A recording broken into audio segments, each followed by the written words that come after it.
Ritesh Jain.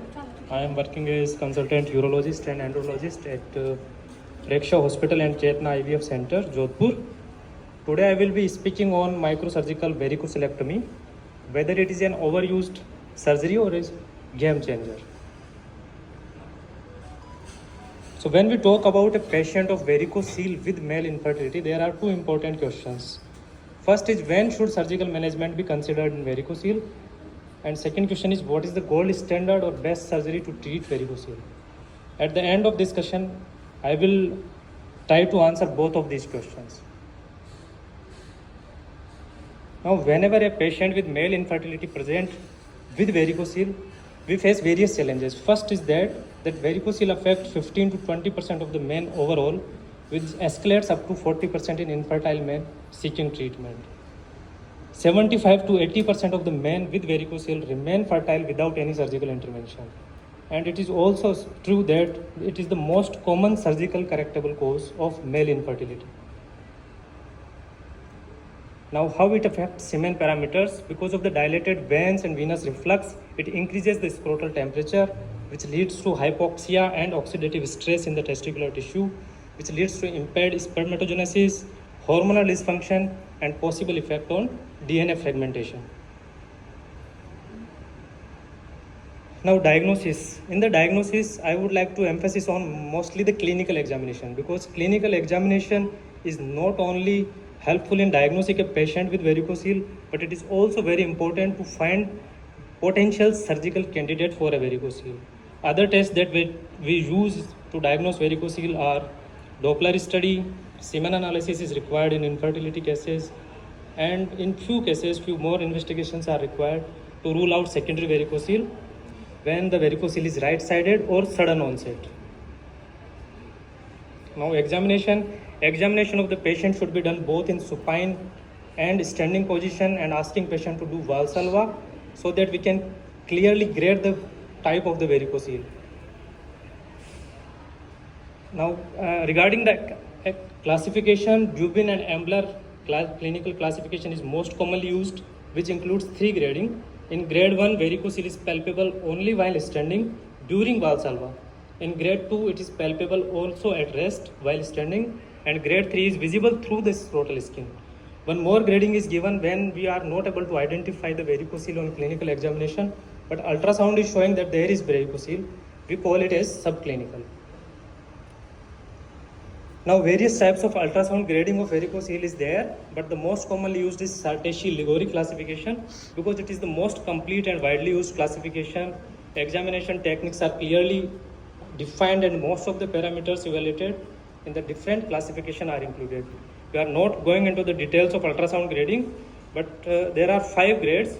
In grade 1, inguinal reflux is present, and grade 5 is when the enlarged vessel in supine and standing position, when the caliber of these vessels not increase with Valsalva, and there is testicular hypertrophy. Now, as this is a gynecological conference and we are talking about the varicocele in an infertile man, so what are the indications for surgical intervention? So there are 4 criteria. Those criteria if met, then we opt for surgical treatment in a case of varicocele. The first, the varicocele should be palpable on physical examination, either grade 2 or grade 3. There should be abnormal semen analysis. Female partner should have normal fertility or a potential curable cause of infertility. The couple should have a known infertility. Here we can see in all 4 conditions, there is no role of the ultrasound. So basically, this is the clinical examination which guide us that which patient to operate for varicocele and which patient not to operate. Now, what are the surgical options when we have decided this patient requires surgery? So there are various surgical techniques are available, as we can see in this table, but the main and the least, the most important is microscopical inguinal or subinguinal technique, which is having the least failure rate of 1% and least complication rate. So I am briefly giving some overview of microsurgical varicocelectomy, how it is done. This procedure utilizes advanced microsurgical technique which allow us to meticulously isolate and ligate the affected veins. This precision helps to minimize the collateral damage to surrounding tissues, which further promotes better recovery and outcome. Now I will show the video that how we perform microsurgical varicocelectomy at our center. So a small incision of around 2 to 3 centimeter is given in the subinguinal area. We do not open the inguinal canal, and after opening the fascia, we deliver the cord out, we place it on a flat surface, and with the help of an operating microscope under the magnification of 6 to 20x, we were able to identify the veins. We can spare the lymphatics and testicular artery.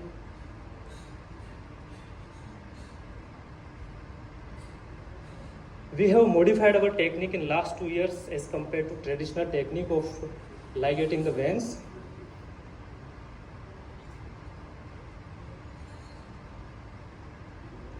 This is the magnified view under the microscope. What we do, under the magnification we can clearly see even the small capillaries, the dilated veins. In the traditional method only the dilated veins are ligated, they are not removed. What we have modified our technique is, in every patient of varicocelectomy, we deliver the testis out so that we can able to identify the collateral vessels and gubernacular veins. So the chances of the recurrence are very rare. And the second thing what we do is, we do not only ligate the veins, but we remove the vein in whole length. Sometimes we were able to remove the length of approximately 20 to 25 centimeter vein. And this modification has given us very excellent results post-operatively. Post-operatively also, in traditional method only the veins were ligated, so patient continues to feel heaviness and bogginess in the scrotum. But in our technique, when we remove the veins, the patient immediately post-operatively feels satisfied.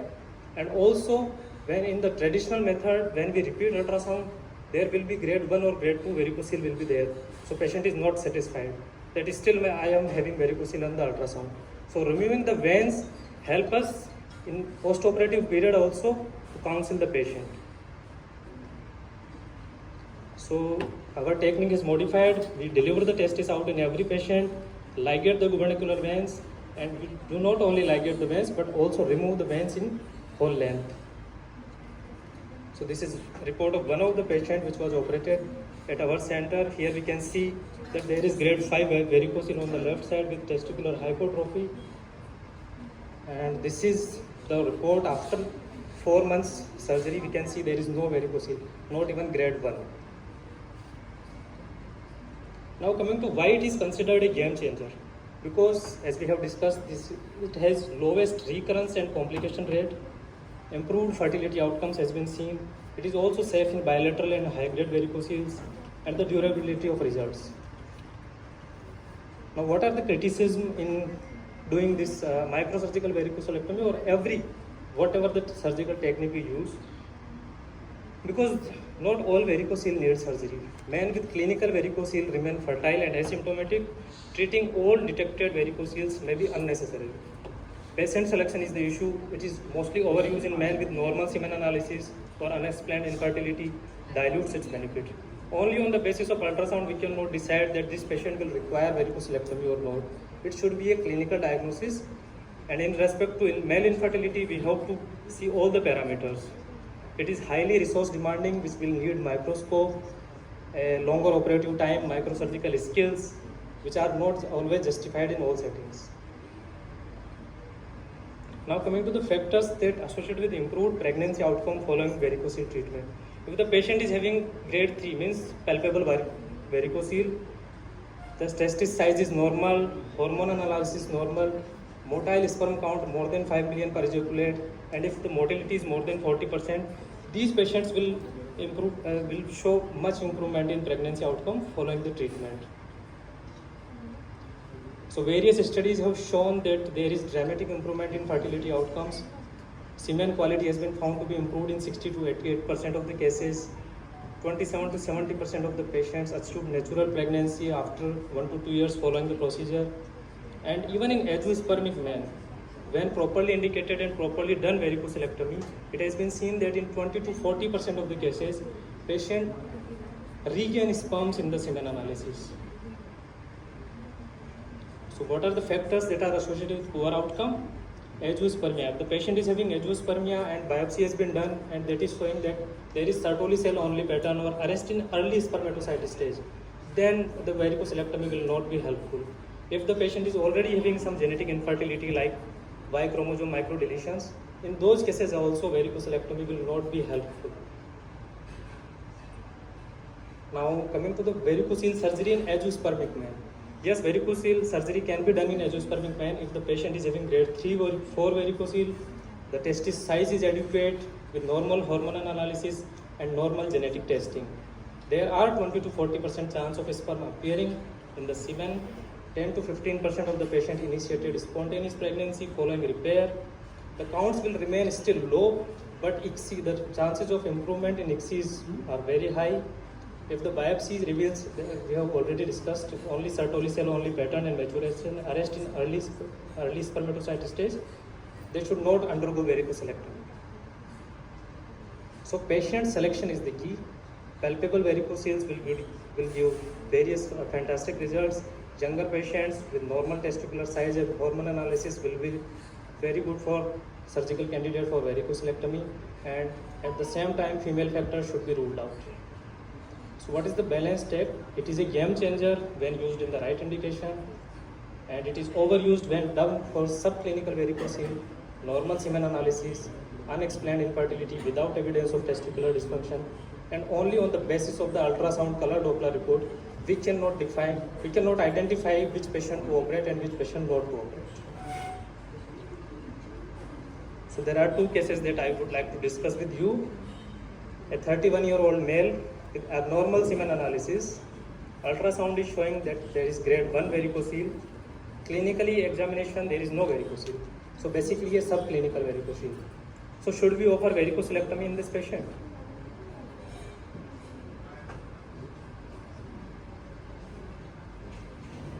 So the answer is no, because this is a subclinical varicocele and various guidelines like ASRM and AUHA do not recommend surgery for subclinical varicocele, especially if the goal is to improve the pregnancy rate. This is the second case, a 33-year-old healthy male, 31-year-old healthy wife, normal volume, azoospermia, 14 cc bilateral testis means it is normal testis, large grade 3 clinical varicoceles means visible on scrotal skin, normal hormonal analysis and genetic testing. So should this patient undergo varicocelectomy? Yes, as we have already discussed. Thank you.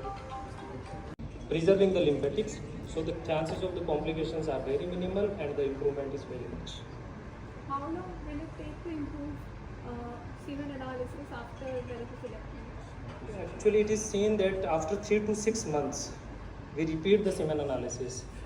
Minimum 3 months is required to repeat the semen analysis. How much prediction we can make after the surgery with the improvement of severe oligoacidostomic treatment?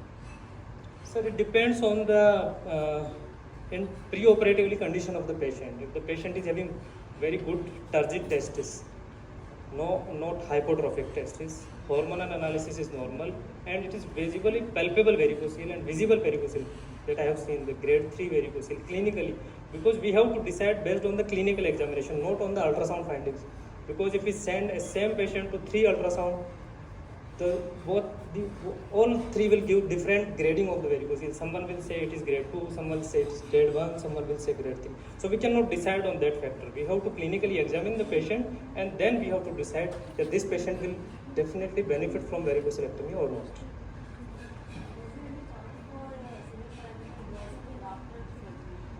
Reversely, if in properly done varicocelectomy, there will be improvement, but chances of deterioration is very rare.